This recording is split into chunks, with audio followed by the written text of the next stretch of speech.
Hey everyone, Matt Peiken here. If you've made Wake Up part of your daily local news diet, I would love it if you took just a moment to give it 5 stars on either Apple Podcasts or Spotify and write a glowing sentence or two if you have it in you. It makes a real difference in picking up new listeners. Thanks so much for the boost. All right, on with the news.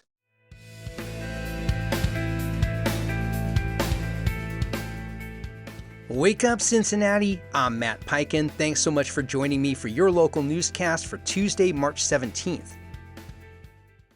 The attorney representing Cincinnati Police Chief Teresa Theetge called an upcoming report by the city about Theetge's leadership a hatchet job. At a press conference he called Monday at his law office, attorney Steve M. admitted he hadn't yet seen the report, but said he has seen information suggesting that what's coming warrants his criticism. He also said Theetge had been interviewed as part of the city's internal investigation that has now lasted 4 months. City manager Cheryl Long placed Theetge on paid leave last October amid criticism over crime, but the city hasn't released any findings related to its investigation.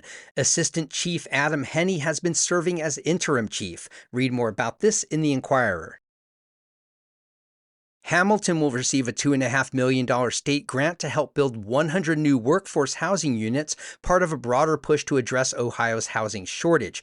Governor DeWine and the Ohio Department of Development announced more than $9 million for projects across 5 counties. In Hamilton, the money will support the city's Build Back the Block initiative, connecting homes on 100 vacant lots to existing water and sewer lines.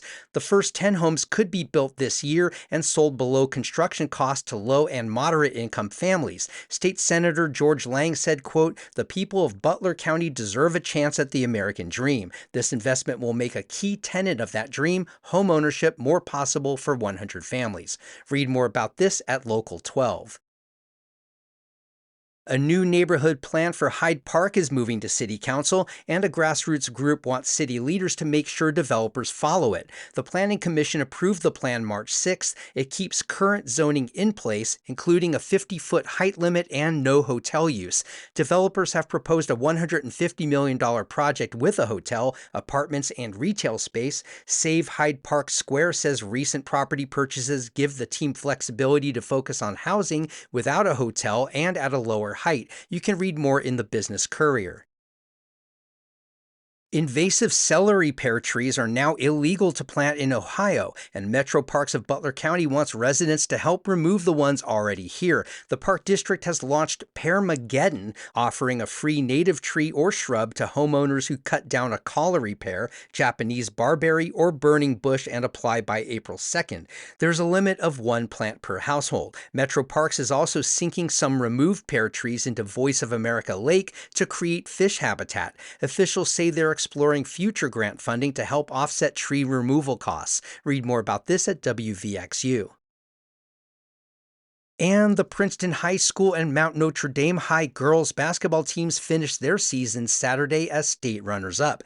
In the Division I finals, Princeton fell 61-55 to Fairmont Kettering in overtime at the University of Dayton Arena. The Vikings ended the year 23-5 and finished as state runner-up for the second straight season. Mount Notre Dame lost 72-64 to Akron Archbishop Hoban in the Division II finals. The loss ended a 26-game winning streak and left the Cougars with a 27-1 record. Read more at WCPO. As you can tell every time you listen to Wake Up, I draw all the content from the credible sources of journalism right in this city. But if I've messed up with anything like how to pronounce something, or you think there's just something more I need to know about a certain story, you can always drop me a line at editor@wakeupthenews.org. I'd love to hear from you. Thanks so much for tuning in, and I'll see you on the next episode of Wake Up.